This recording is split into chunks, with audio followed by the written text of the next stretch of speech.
So good, Eric, Bonnie, Jerry, and Mel. I will go, Lord, send me. Who's ready to go? Oh, good. Super. Because I'm, going to ask a question right now.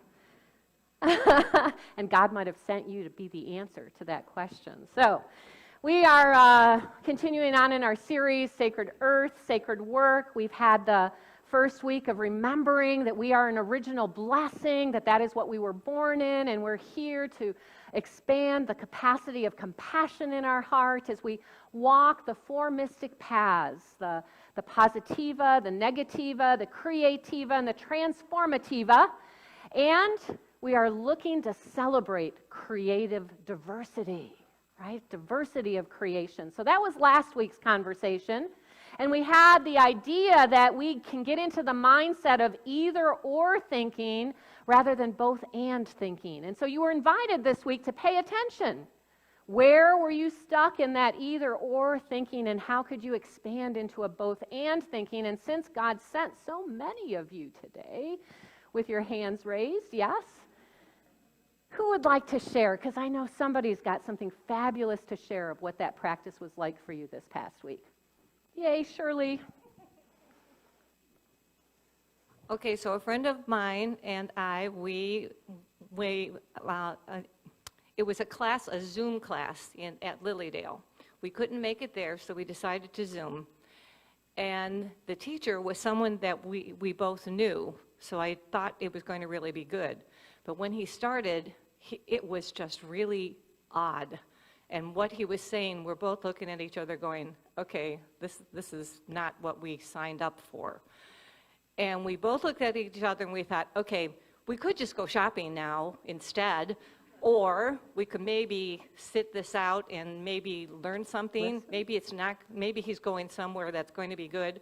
Well, it turned out it was really, really good, but it was 3 hours, so we thought, this better really be good. But and we had already paid for it and everything, and so he started out with the meditation then that we both really enjoyed, and then he got into mindfulness, and it was what we had expected now. But, we had that choice, and we were immediately judging him, like both of us, just looking and going, okay, this guy's kind of wacky. But not at all. And I said to her, I need to share this on Sunday now. Thank you, Shirley. How many times do we do that, right? We start out with something and something seems off or weird or wacky and we think, I'm out of here. Yeah. Then we miss the gift. Either or, both and. Okay, anybody else? All right. So we are moving on today to creative, sacred vocation. And I wanted to start out this morning with our beloved Jerry. As Greg mentioned today, we have been honoring Jerry over the last couple of weeks for his 60 years of service here. Talk about sacred creative vocation, right? And I started to think about how we are 95 years old, and Jerry has been here for 60 of those years. I mean, so let's just take that in for a minute, right? But I was realizing that when Jim was interviewing Jerry at our celebration a couple of weeks ago, Jerry, you were asked a question of how did you arrive at Unity Spiritual Center? And while you answered the question of how you arrived as a church accompanist or keyboardist or organ player, I suppose at that time, you never really answered how you came to Unity, where you have been doing this sacred creative vocation for 60 years. And I'm wondering if you could just share with us what brought you here? And this, Jerry's uncomfortable with, but I've got you, and you'll do just great. Just give me the mic. I knew it. I knew it. How do you know when you're being led by Spirit? Yeah. Really? If you're in the right mindset or the right spirit mood or whatever, things just happen if you let them. It's a matter of alignment, accepting changes. What I related was that my dad made me take the job, but I think he knew. Somehow he knew also. And as far as my 60 years, I just can't help it. It's as simple as that. I'm here. So your dad made you. Well, it seemed like that at the time. Yeah. Because I was the organist at my grandmother's Hungarian Baptist church in Shaker Heights, and I didn't know what they said. They just went like this, and I played a hymn. So, and then a tiny church in Cleveland, and that's where it happened. Yeah.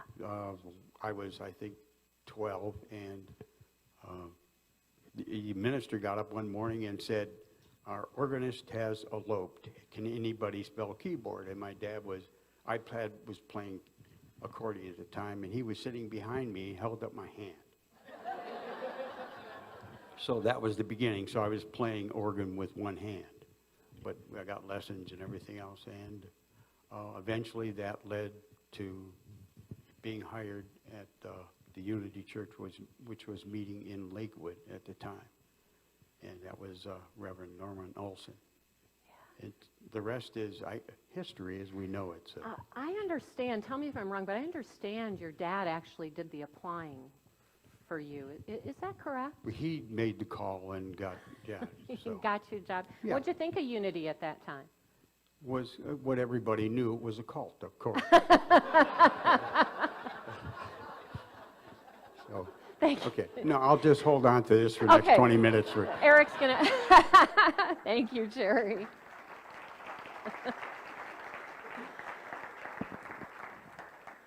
That was so beautiful. So, sometimes we go voluntarily, as Shirley did, and have to make the choice to stay and just give it a chance. And sometimes we're forced, as Jerry was, into a cult.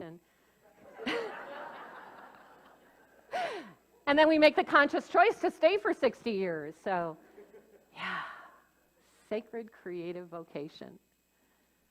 So you and I, each of us, have a sacred creative vocation in our lives. But what I want you to do for today as we're talking about this is I want you to set aside the traditional view of vocation, which is that I've got a job that I've got to go to, a career that I'm going to live and is going to take care, it's going to take many hours in my life, right? So it's not that kind of vocation. I want you to set that aside for a moment. And I want us to open up to the idea that in any moment of any day, I have the opportunity to share myself in such a way as God is using me. And that my vocation here in life, no matter what I'm doing outwardly for a job or a career or a role that I'm playing, that what I am here to be is that expression of God that is uniquely me. And that as you and I live into that, we are demonstrating what it is to live our lives in sacred, creative vocation.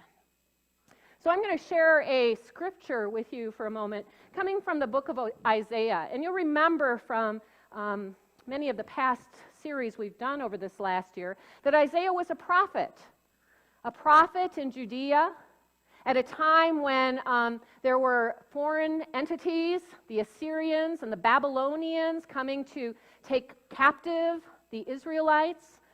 And this particular chapter, chapter 6, is happening when King Uzziah has died. And the prophet Isaiah has a vision, and this is his vision. I saw the Lord high and exalted, seated on a throne, and the train of his robe filled the temple. Above him were seraphim, each with 6 wings. With 2 wings they covered their faces, with 2 they covered with their feet, and with 2 they were flying. And they were calling to one another, "Holy, holy, holy is the Lord Almighty. The whole earth is full of his glory." Now I'm going to just pause us right there for a minute in this reading. You know, Unity interprets Scripture metaphysically. And so let's just take a moment to look at just this first part. Here is the Lord with the train of his robe filling the temple. What do you think is the temple of God? I see people going, I heard someone whisper, us. Speak it aloud. Us. Yes.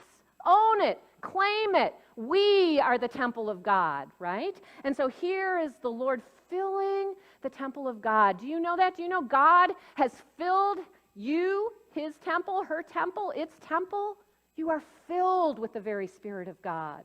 And then here are the angels. The angels, the seraphim in unity, angels are just ideas, divine ideas. And here are these divine ideas declaring the whole earth is full of his glory.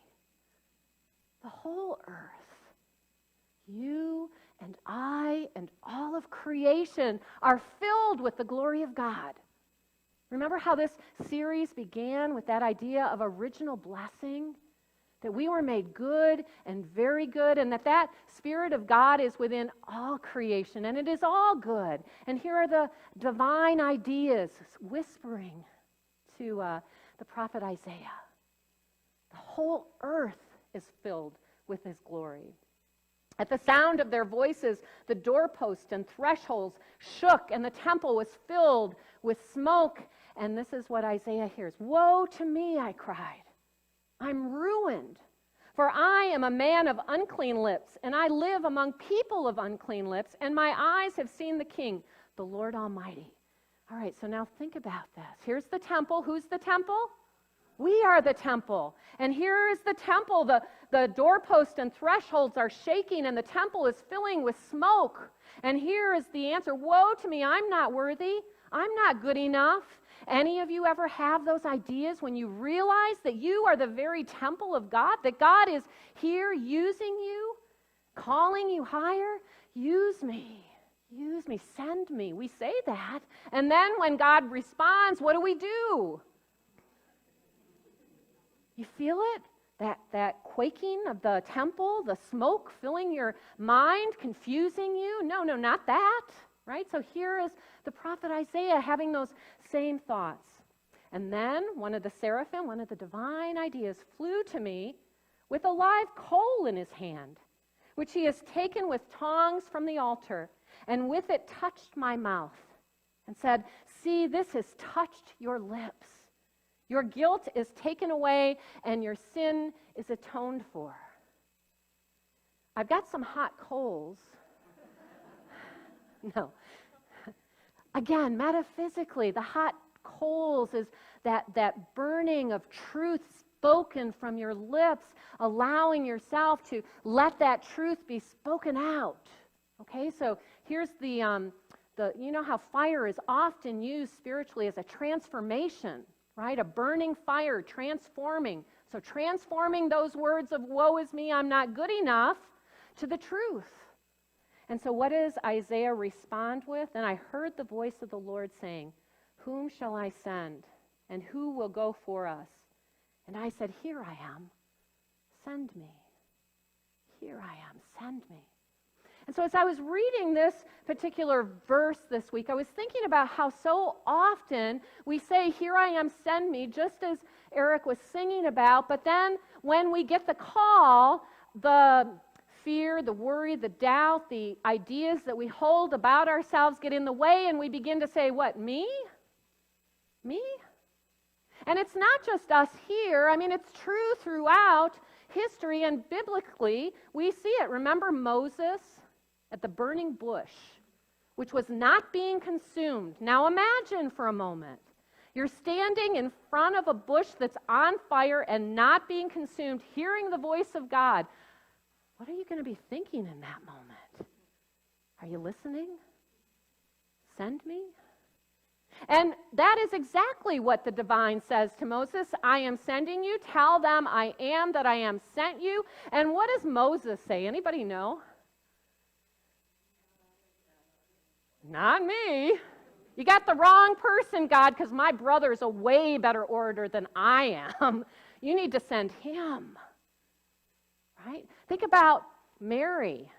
The angel has come, telling Mary you're going to conceive, and it's, the Son of God. And Mary's first response is, "Who, me? Who am I that you would choose me?" So we see these examples like Isaiah. Who, me?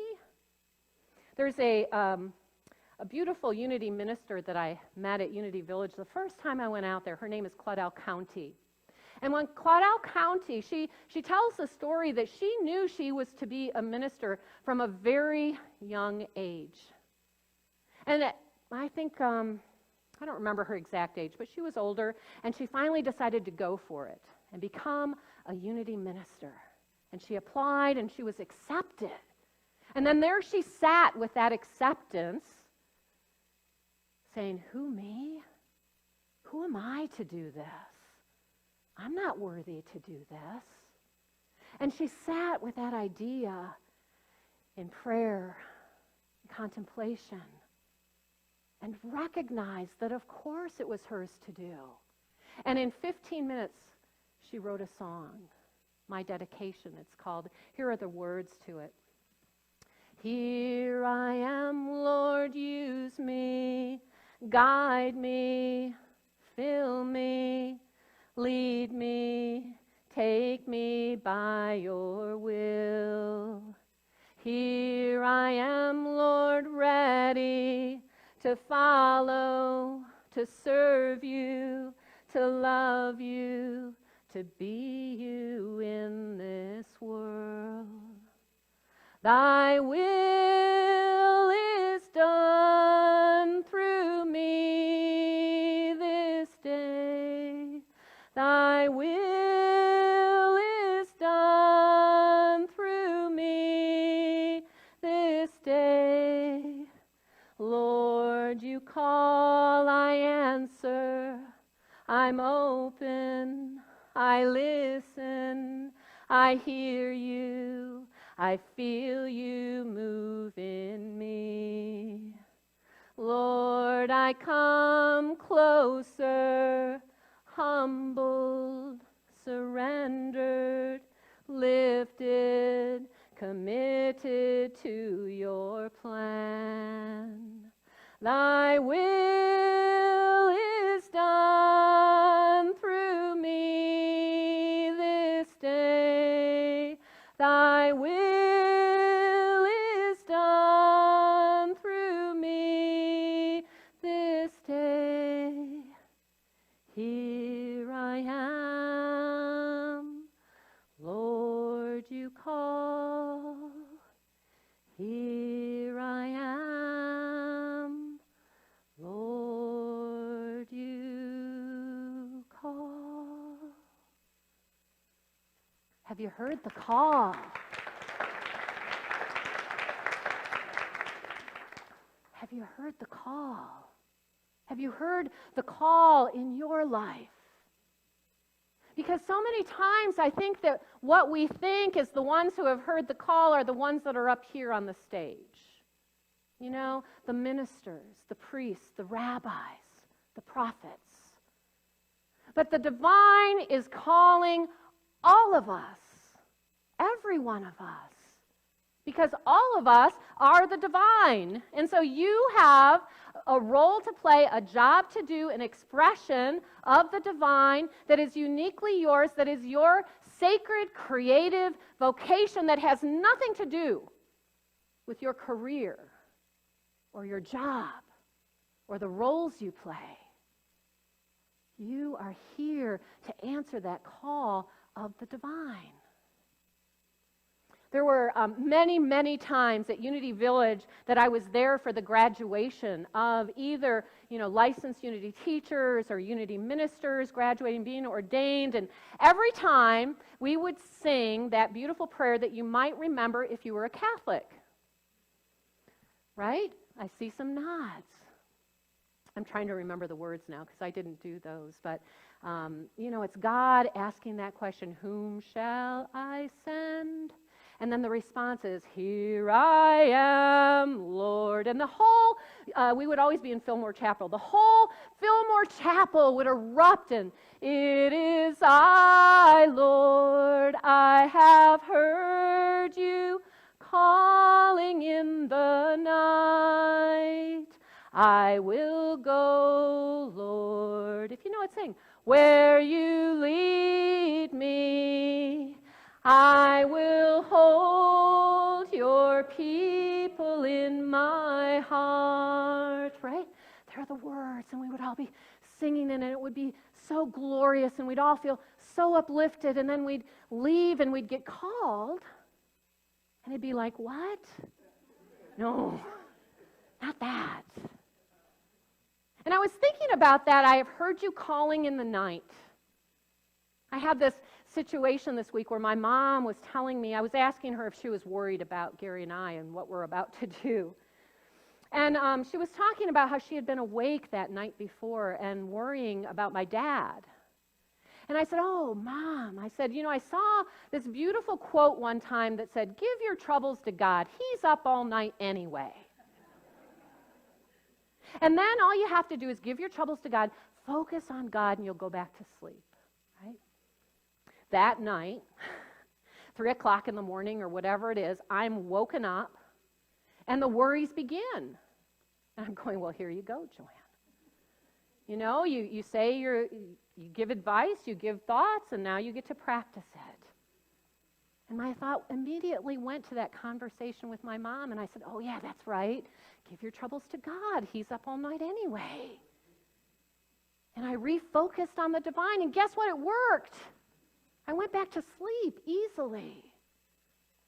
Because God is always calling, and God is always answering. But what am I? What are you paying attention to? We have the opportunity to listen to that call of the divine and to recognize in the call that the typical human response is going to be what? No, not me. That's going to be the typical human response. Have you felt it? Have you heard that? Yeah, no, not me. And I have said this over and over again in these years that I've been here. What do we have to do in order to be that divine expressing? We have to be comfortable with, yes, thank you, Michelle, who's heard the call and is indeed herself becoming a unity minister. We have to be willing to be uncomfortable. Do you think the prophet Isaiah was uncomfortable? Do you think Moses was uncomfortable? Mary, do you think she was uncomfortable? Do you think Jesus ever felt uncomfortable? Yes. We're going to be singing here in a few minutes. We are the ones that we've been waiting for. We are the ones who will make a difference.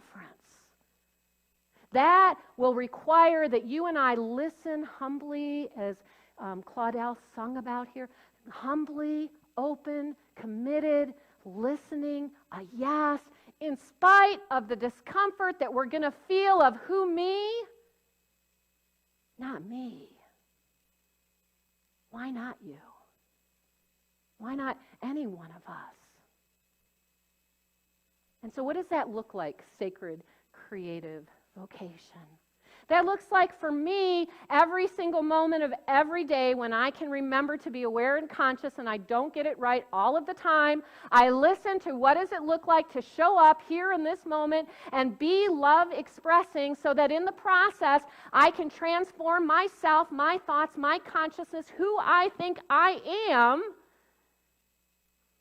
and transform whatever is happening in the world in the process. Sacred, creative vocation will look like something different for each one of us. But it will look like you expressing your divine nature in any given moment. Now, here in community, we have all kinds of opportunities to engage in sacred, creative vocation. Jerry's been doing it for 60 years, right? So we have different places that you can get engaged in, that you can do sacred service in. I mean, we've been mentioning several of them, like the Kitchen Angels and the Welcoming Team and the Slides to help Michelle, and Youth and Family Ministry that is looking for people. Here's another that's coming up in 2 weeks on July 24th, and this is such a beautiful one. It's our Nehemiah retreat. So I want to just share with you real briefly what Nehemiah is, and then I'm going to stop because I see the time. Nehemiah took place, remember, after the walls of Jerusalem fell. So they were invaded, the temple was destroyed, the Babylonians released them, They came back into Jerusalem. It all had to be rebuilt, but it was too much. It was a huge task. And so Nehemiah had this beautiful idea. Just have each one go and build the wall for this one little section. And you do your little section, and you do your little section, and we'll all show up and do our little bit. And as each one of us shows up and does our little bit, guess what gets built? The wall. The whole thing got done. Tom and Diane have been doing so much on these grounds. So much. Aren't they beautiful? Oh, yeah. They have never looked better in the years that I've been here. They're gorgeous. But now they are asking for your help. They can't do it all. They have a project planned for a little mini Nehemiah day. 9 or 10 till 2, Diane? 10 a.m. So you can even sleep in. It's a Saturday morning, July 24th. Sleep in. Then come join Tom and Diane sometime between 10 and 2 and just come and do your little part. And the more people that come and do their little part, guess what gets easier? The whole work gets easier when we join together, when we commit with one another, when we each say, I'll do my little part. And that's true whether it's the Nehemiah retreat or just the ordinary everyday activity of our lives. As each of us shows up doing our part to be that light of God, expressing the light spreads in this world, and the kingdom of heaven is revealed as each of us does their part. Who's going to do their part with me this week? I heard you, Kim. All right. So let's see what we're practicing this week to bring that about. Made in the image of the Creator, every one of us carries within us the capacity to be a mystic, to be creative, to be visionary, to be an agent for positive change. It is our responsibility to say, here I am, send me. Say that with me. Here I am, send me. Okay, now you've said it. You know it's going to happen now, right? Opportunity is going to show up. And you're going to say what?